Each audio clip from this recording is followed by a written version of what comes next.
Welcome everybody to our latest update on auDA Direct. I'm Michael Lewis, auDA's Industry Relations Manager. I would like to start by acknowledging the traditional custodians of the land on which I'm coming to you from today, the original home of the Wurundjeri and Bunurong peoples of the Kulin Nation, and would like to pay my respects to elders past and present. I'd also like to acknowledge that Aboriginal and Torres Strait Islander people were the first people on this land to innovate and use technology and do so over many millennia. And that knowledge upon which we continue to build today. Please note this session is being recorded. Well, it's been nearly 1 year since we launched auDA Direct, Australia's newest namespace. The launch followed extensive community consultation and awareness raising by auDA and our registrars. And we've been thrilled by the overwhelming support that we've had for the new namespace, as demonstrated by the volume of registrations and the rate of which people registered for auDA Direct.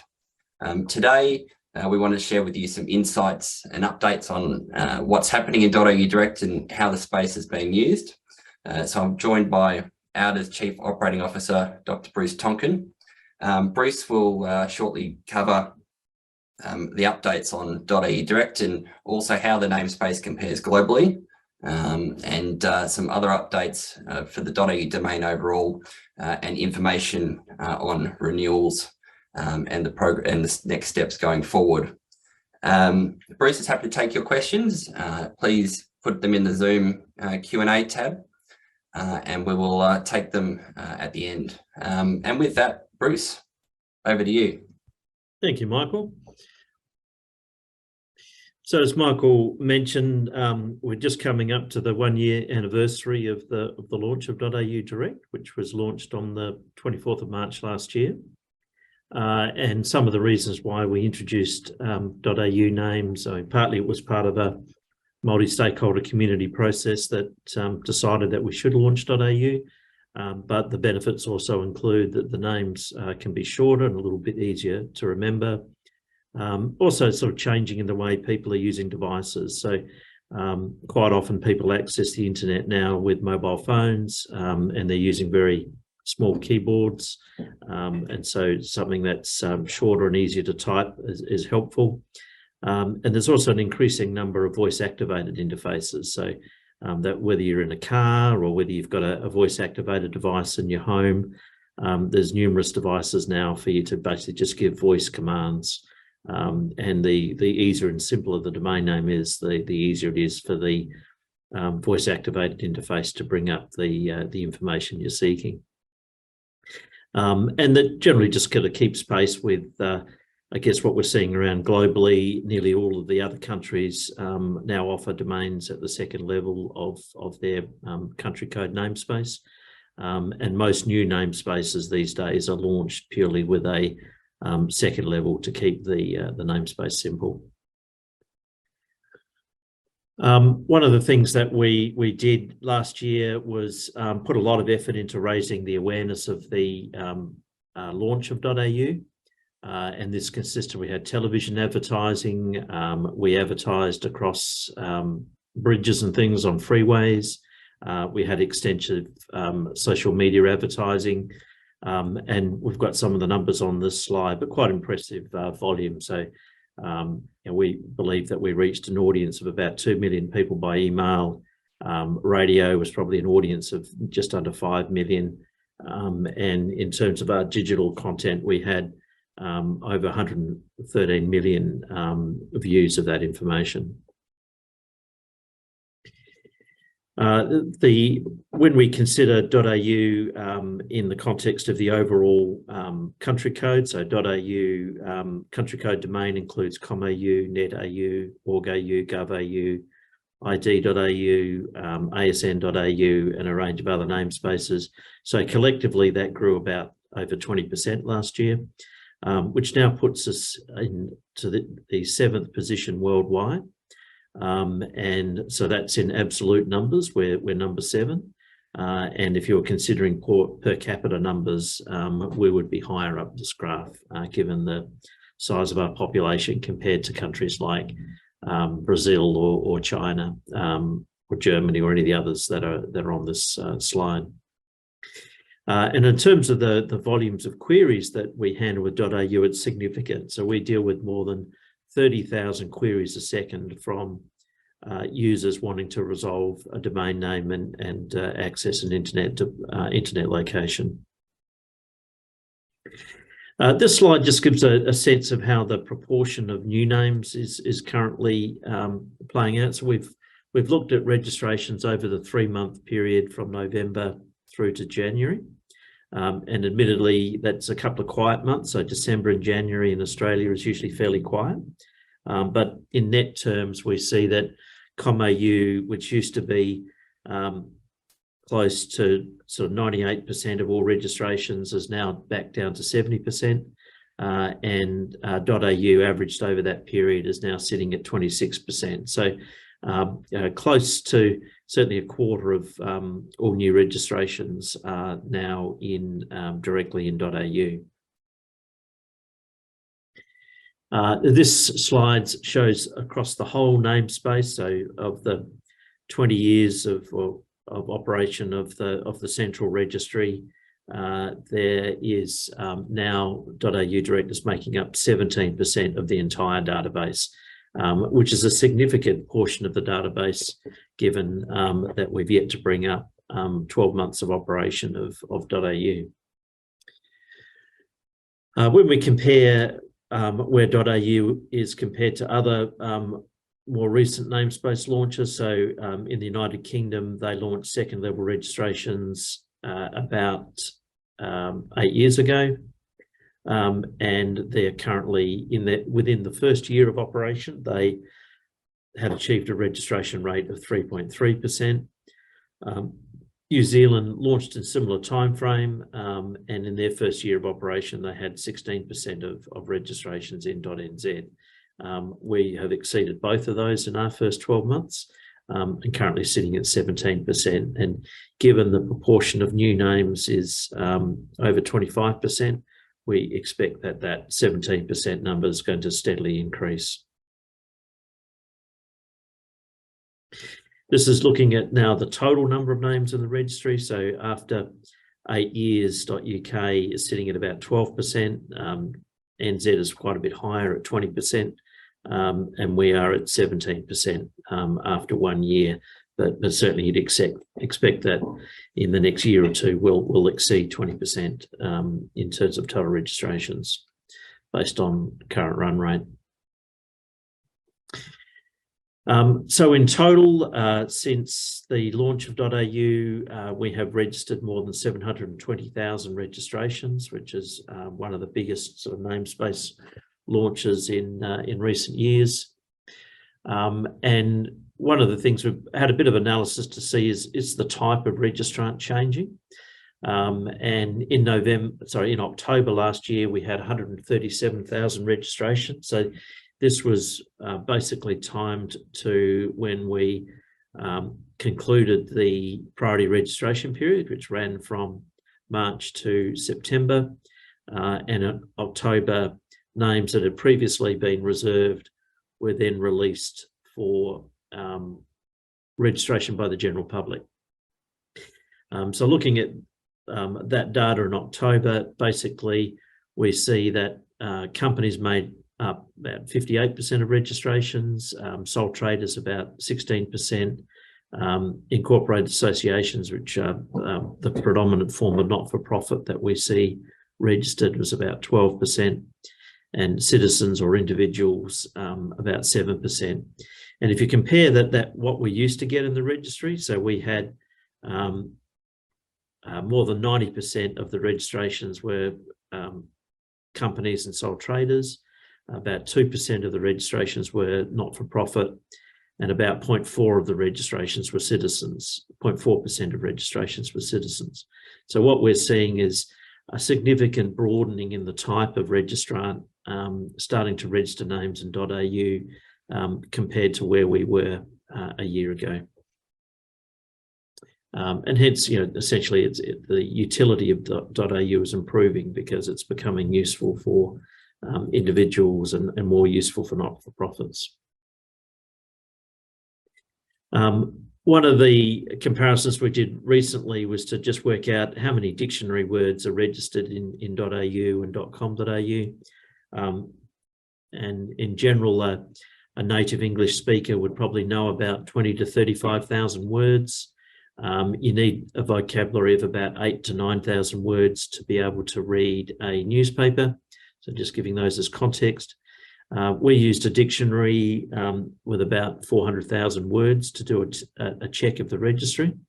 And we found of all the words that appear in a sort of an expanded English dictionary, .com.au has about 52,000 names that are dictionary words, and .au has 43,000, which are dictionary words. So in essence, if you think about a person with a 35,000 word vocabulary, every single one of those words is registered now in .au, or it's registered in .com.au. And .com.au is a little bit ahead of .au. So there's a few words that are common in a dictionary that are still available in .au. One of the aspects of the .au launch, which was fairly unique, was because we have registrants in .com.au, net.au, gov.au, asn.au, id.au have had their names for many years.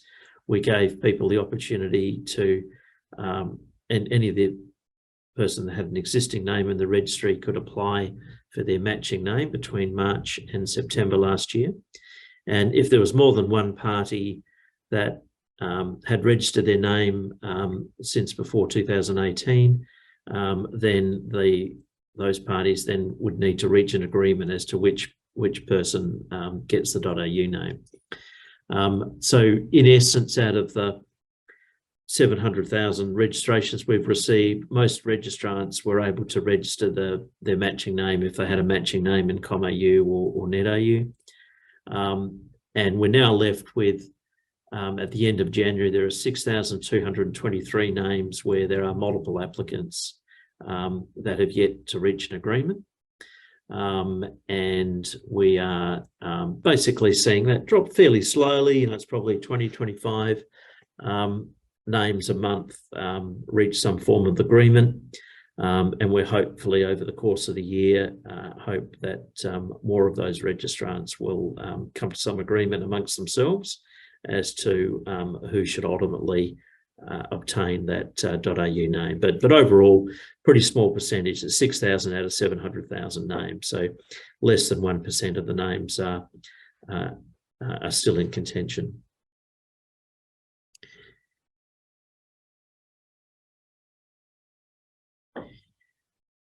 When we look at the names that are in contention, they're almost like the old sort of yellow pages type terms, but they tend to be industry terms that relate to a category where there are a lot of matching names across the registry. So something like transport.au there would be a transport.com.au, a net.au. There's probably an org.au. There's probably several government departments that are referred to as Department of Transport, and they would have something like transport.vic.gov.au, etc.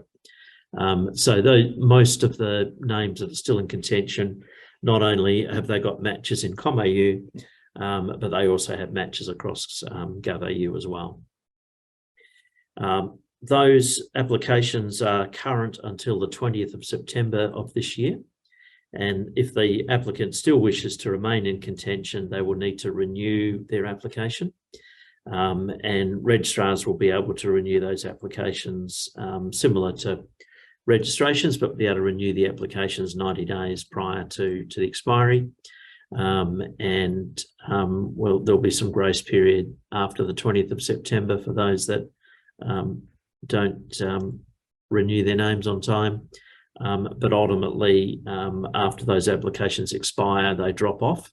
And so if there was two applicants for one name and one of the parties chose not to renew their application, then on the 20th of September, the name would be allocated to the remaining applicant. In terms of renewals in general, if you register a .au name today, it's just like any other name. It will be registered on the day of application. Back in September, or back last year, there were names that were in contention, and often the contention couldn't be resolved until the end of the priority application period. So quite a few names were registered over the period March to September. Then there was a burst of names registered on around the 21st of September, and then another burst of names registered in October. But essentially the renewal date is the date from when the name was registered to you in the registry. And so that sets the creation date, and your registrar will know when the name was created, and will process the renewal an increment, typically 1 year after the initial name was registered. So it's worthwhile if you registered a name last year to start to perhaps check with your registrar when it's coming up for renewal. If you registered names in March last year, then you are able to renew those names now.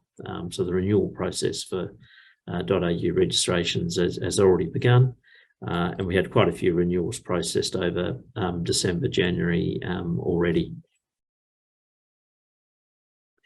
So at that point, Michael, I'm happy to open for questions. Thanks, Bruce. Thanks for taking us through that. Just touching on your explanation about the dictionary words. So you're referring to just the individual dictionary word .au, yes. So not the names used in a sentence. No, that's right. It's a single word like chair.au or table.au or house.au. So single dictionary words registered following by the letters .au. Easy. Well, thank you for that. So if there are any questions, we've got some coming through now, but please feel free to keep adding them to the Zoom Q&A tab, and we'll move through as many of them as we can. Bruce, just a question about the renewal process. So what actually is the process that someone needs to go through to renew a name? Yeah, so for a normal .au name, you can renew the name 90 days prior to its expiry. If a name was part of the contention process, it was renewed for a 1 year period. Other than that, if you're registering a new .au name, you can register it for 1, 2, 3, 4 or 5 years. And you can renew the name 90 days prior to expiry. And that's generally, the registrar will send you a renew notice. A number of registrars have what's referred to as auto renew processes, which essentially, if you have a credit card on file with that registrar, they will renew the name for you when it comes up for expiry. And then you can manually renew by just contacting your registrar and letting them know that you wish to renew your name, as long as that's within 90 days of expiry. And does it have to be with the same registrar, or can you transfer registrar? Yes, you can transfer a .au registration to another registrar, same as any other name. So that allows you to take advantage of the competitive market. So at any time a name, whether it's a .au or .au, comes up for renewal, you can look at the price and the service that you're being offered by your current provider. And if you're not happy with if you like the value for money, which is a combination of price plus the service you get, then you can look at others in the market and you can transfer your name to another registrar. And so with contested names, will it be the same process?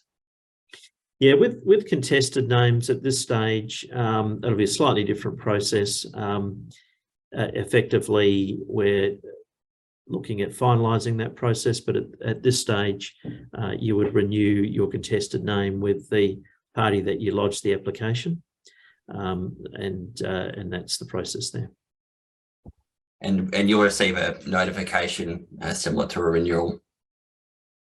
That's right. Yeah. So we'll advise registrars fairly similar to what we did with the release of priority tokens, but we'll provide registrars with a list of names that are coming up for, or a list of applications that are coming up for renewal, and they'll get those at 90 days, 60 days, 30 days, and so on. And they will then be able to use that information to communicate with their customers. And with contested names, is there a requirement to retain eligibility for the name used for the match? So if I had a com.au name, does it need to remain? Do I need to keep that and remain eligible? Yes, that's right. Yeah. So if the The application is tied to what we refer to as an eligible domain. So if you had an org.au name and you're a not-for-profit, you still need to retain your not-for-profit status and be registered as a incorporated association or a company limited by guarantee. If you lose that status, so you haven't paid your renewal notice with one of the government organisations, then the underlying, you cease to be eligible for the auDA. If the name is deleted as a result of that, then the application will also be purged from the system. And with the disputes, can they remain in dispute indefinitely? Is there an end date for when disputes need to be resolved by? Yeah, no, there's no end date. It's something that we'll monitor, and we certainly provide information to the auDA board on that. And as part of our licensing rules, as we keep people up to date as to how that's progressing. And as I say, we're seeing contention get resolved every month. And I think it will be, once we've get it down to a much smaller number, then we could go out to the community, and the community might propose a method to resolve contention. But from a policy point of view, and if you like, our authorising position is that the names will remain in contention unless there's a multi-stakeholder process that suggests some alternative. So related to that, we've had a few questions come in about parties not responding to contention requests. So it'd be something that you'll monitor and then provide advice on later, depending on how the contentions resolve. Yes, that's right. Yeah, and bear in mind there's multiple ways in which you can reach out to registrants. Certainly registrants that will often have contact details on their website. So we have information in the Whois service, but a lot of people that operate websites provide their own contact details, and maybe a formal written offer might have more traction than an email, for example. So there's lots of different ways that you can communicate with the other parties that hold domain names. And we had a question about revoking a previous request for, I see there was an application for a name in dispute, and how you could withdraw that, and then what would happen if the dispute's resolved. How will the registration be allocated immediately? Yeah, I'll see if I can understand that question, but essentially, if we get a complaint about domains, we try to resolve that complaint with the holder of the license. If the complaint can't be resolved, then the name will often move to a suspension stage, and then it will move to a delete stage. And there are various opportunities for a domain holder to contest a decision, so they can request a review by auDA if they disagree with the decision made by a registrar. We also have a mechanism for a senior manager at auDA to review a decision if you're not happy with auDA's decision. And finally, we have an opportunity to go to an external review panel, which is called the License Review Panel, if you disagree. So there's quite a few appeal rights, if you like, 4 levels of complaints. But after all those appeals are exhausted, the name will eventually be purged, and the name, the application will only be removed once the underlying eligible domain name is purged. So even through the suspension and appeal processes, there's no change. It's only when it's finally purged from the registry. Once the name is purged from the registry, then the contention is then just left to the remaining applicants. And if there's only one remaining applicant, then the name will be assigned to that applicant. Thanks for that. I think so. Just putting that question in context now, reading it a bit more carefully, I think what they're getting at is if there's an application through the priority application process for a name, and they later choose to withdraw that request, yep, or that application, what the process would be. They asked if there's a direct link to withdraw an application. Okay, yeah. So that's right. So if you reach a resolution with another party, then generally what happens is, so there's just 2 parties involved. then generally one of the parties needs to withdraw their application. So there's a website link where you go to withdraw your application. That sends an email to the registrar to contact, or your contact email address that as it's held in the registry. And then you need to click and confirm that you have withdrawn your application. Then what happens is there's a daily software job that runs every morning, and it checks all the names that are in contention and looks to see if there's any names where contention has been resolved, and then the name gets allocated. So in broad terms, if you withdraw an application today and there's only 2 parties, then the remaining party will receive the name tomorrow. Right, terrific. And again, on that vein of priority applications, we've had a question about whether a registrant can obtain a list of all the applications they've made across various registrars. I'm assuming that the person asking the question has a fair few names. Is there a way of obtaining a list of all your applications? We haven't had a request like that. We have a registry search function which you can apply for, where we can check to see what registrations are in the system. And I guess we could use the same form if someone wants to know what applications are in the system. So yeah, but make a submission using the registry search form. Okay, yeah, and that will be to auDA, and we'll produce maybe I'll produce a report. Yes. Okay, just moving on. We've had questions about what happens once you reapply or renew your .au Direct. Will you be able to apply for a longer license period? I think you touched on that before, yes. But you had a 1-year license, you can re-register.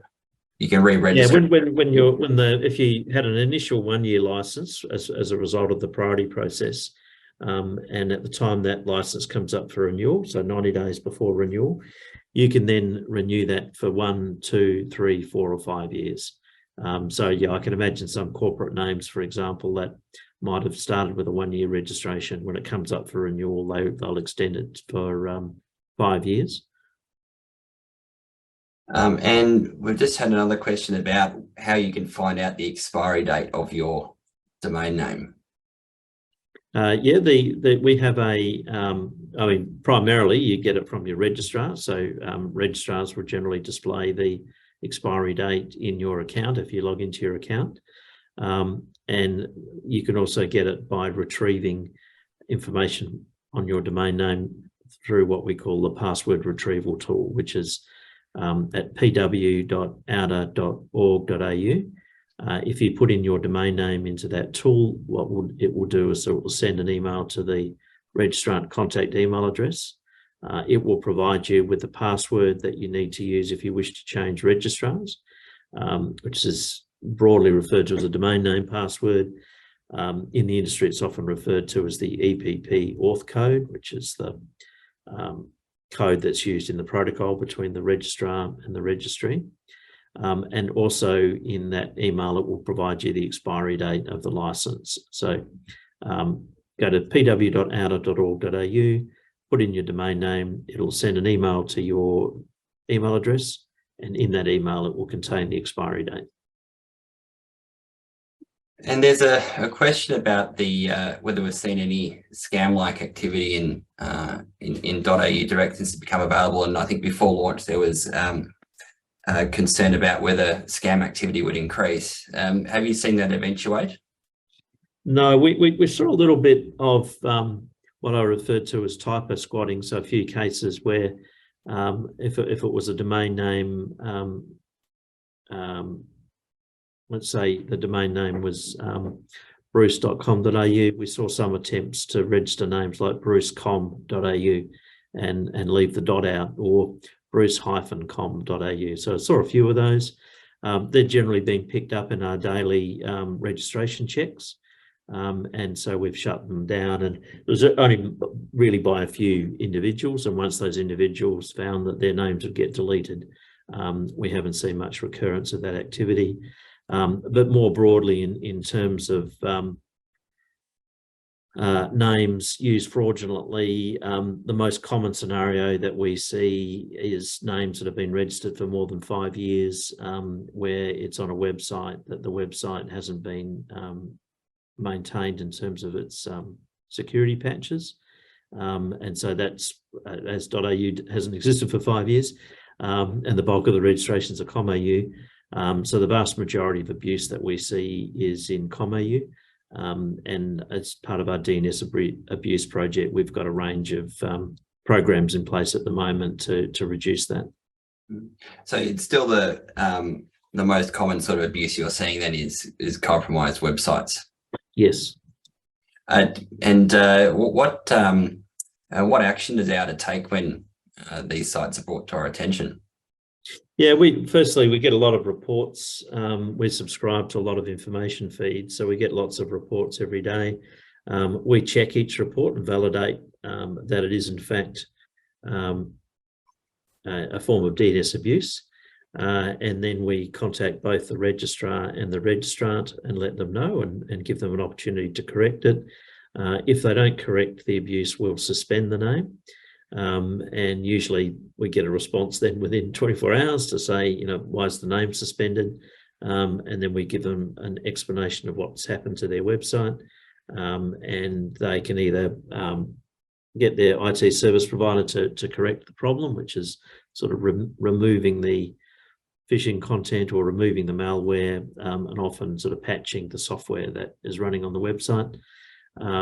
Or they can do it themselves, and we provide some links to material that will allow them to learn about the problem and solve the problem themselves. Once the problem's solved, we then take the name out of suspension, and the name is continued to operate on the DNS. And so what's your tip for preventing yourself being on this list? Yeah, well, I think there's a thing.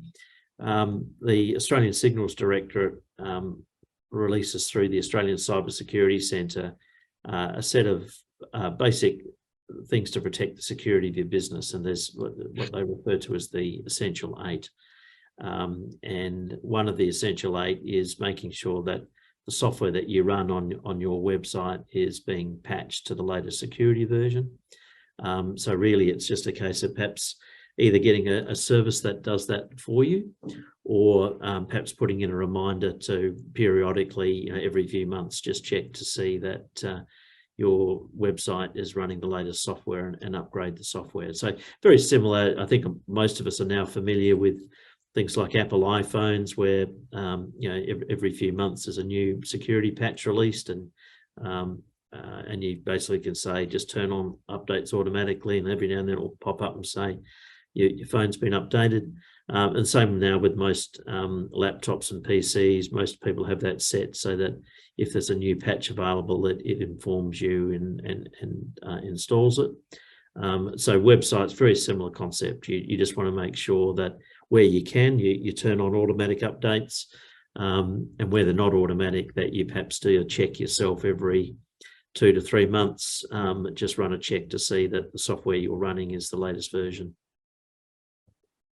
And so going back to the core discussion of .au Direct, we've just had some questions come in regarding cost, and I might, in use of time, I might combine the two of them together. One is what the expected cost would be of renewing a .au Direct name, and the other question was if you anticipate the wholesale pricing to remain similar across all extensions moving forward, including .au Direct. Yeah, there's no plans to have any difference in wholesale pricing. So the price at the wholesale level for a .au Direct is the same as the wholesale price for a .com.au. And I might add, it's significantly cheaper than the wholesale price for a .com name, as an example. This is at the wholesale level. In terms of the pricing for renewals for .au, basically the same price variation you see for .com.au, you know, and it depends on the service level that you're seeking. So corporate customers will often prefer to have, you know, a dedicated person that they deal with at a particular registrar, and they you know, have renewal fees that are hire. And then other registrars will offer a totally automated service where it's very difficult to, pretty much there's no phone support. You just do everything through an online interface, and that they'll generally have lower prices. So you kind of pay for the level of support you require. And a question regarding if the ownership of a domain name used in and I think this is referring to the name used in a priority application, if the ownership of that name is transferred to a third party, what then happens if the .au direct name was in contention? So the ownership of the underlying name used for the application. Yes, that's right. Yeah, that's a good question. Yeah, so if you have if the eligible domain name goes through what we refer to as a change of registrant or a registrant transfer, that means that the .au eligibility fields, and we have 5 of them. So if you look at the who is record, typically down the bottom of the page, so we have the legal name of the registrant, we have the ID of that legal name. So if it's an Australian company, it'll be an Australian company number. If it's a sole trader, it would be an ABN.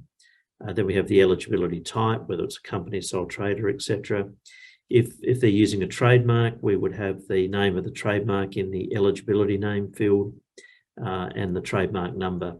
So if any of those fields are changed, that information is also changed in the .au direct application. So I've kind of described what's happening technically, but in layman's terms, if I transferred a domain name from myself to Michael, for example, then the corresponding application that I had would also transfer to Michael and would now be in his name. And so if the contention's resolved, then the domain name will be in Michael's name, not my name. Okay, thank you for that. And we just had a question about the application process and if registrars are required to cite identification before registering a domain name and how the process works for verification. Yeah, so with respect to any domain name in the .au country code, so this includes .com.au, .net.au, org.au, etc. The registrar needs to verify that you have an Australian presence, and that can be met through being a company and having a registration on a company registration database like ASIC. It can also check whether if you have a trademark and that's registered through the Australian Trademarks Office.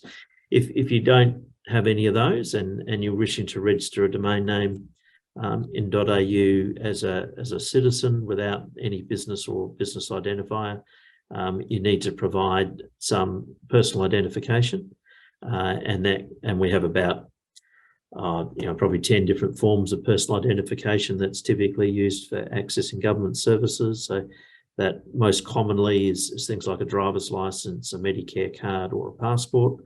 But it also accepts things like birth certificates, I think a shooter's license. There's a number of other things that are common in Australian law. The registrar needs to validate that information, and they're not required to retain the information. So generally we would advise that registrars have a process where the document is cited, it's checked, and then a record is made that they saw a copy of the driver's license, for example, and checked it, but not actually store the license. So we recommend no retention of the underlying identity documents, purely a record that the registrar has in fact cited the identity document and checked it. There'll be different sort of validation depending on the application. So like an ABN might be sufficient for certain registrations. Yes, that's right. Yeah. So for most registrations today, it's still ABN is by far the most common method. And that ABN number then is used to check the information in the government registry. So the process I referred to is if you don't otherwise have a business registered or a not-for-profit registered, and it's just relying on you as an individual, then the registrar needs to check your individual identity documents. Thank you. And if anyone has any last-minute questions, feel free to chuck them in the Q&A tab. We've got a few more, but we are coming up on time. So Bruce, we had a question regarding email addresses, and does the user of a .au email address need to have a connection with Australia? No, it's the connection is purely at the level of the domain registration. We had a question about how we'd measure success for .au Direct, whether you consider it a success. I consider it a success, yes. Yeah. Look, I think it's a success when you can see that, you know, there's been widespread take up by the Australian community. You know, I think we were hoping to get take up of the level of 5%, and the take up's at the level of 17%. So it's exceeded our expectations. And we've had a specific question which we might have to take on notice, but about what a registrar do if the registrant wants to transfer their application to a person who's not eligible, and continue to contend their domain name. So I guess in that process, it'd probably be a query for you to take offline, Bruce. So I might. Yeah, I think that we should mention that you can submit if you've got any specific questions. Usually, it's better if you actually identify the name you're talking about. But yeah, we have an inquiries. If you go to our auDA website and go to contact us, you'll see there's a link to an inquiries page, and we have a team of people that respond to those inquiries every day. So yeah, more detailed questions about a specific name should be through that forum. And to wrap us up, Bruce, probably on a good point, will .au Direct overtake com.au? Yeah, I don't expect so, but certainly I think it's overtaken both net.au and org.au, both in terms of total registrations and certainly in terms of new registrations. I think com.au, you know, a lot of the use of the internet is commercial in Australia, and com.au is very well recognised as the place to use if you're wanting to conduct commerce with somebody on the internet.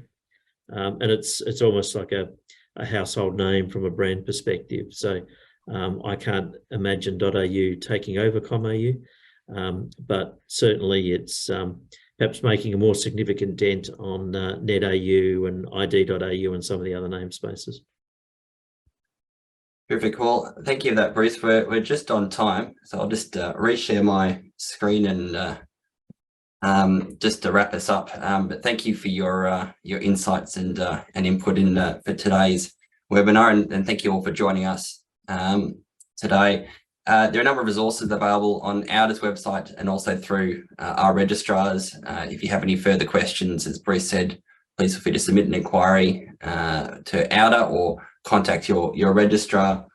And also, if you want to stay informed and up to date on what's happening with auDA and the .au and other interesting topics, please consider signing up as a .au member if you haven't already. Membership is free, and we run a number of events throughout the year, both in person and online. They're exclusive to .au members. And on that note, we've got some upcoming events this week for our friends in Queensland. We've got events tomorrow in Ipswich and Brisbane, and also in the Gold Coast later in the week. Details of all those are up on auDA's website, and we'll continue to keep that page updated as new events are confirmed.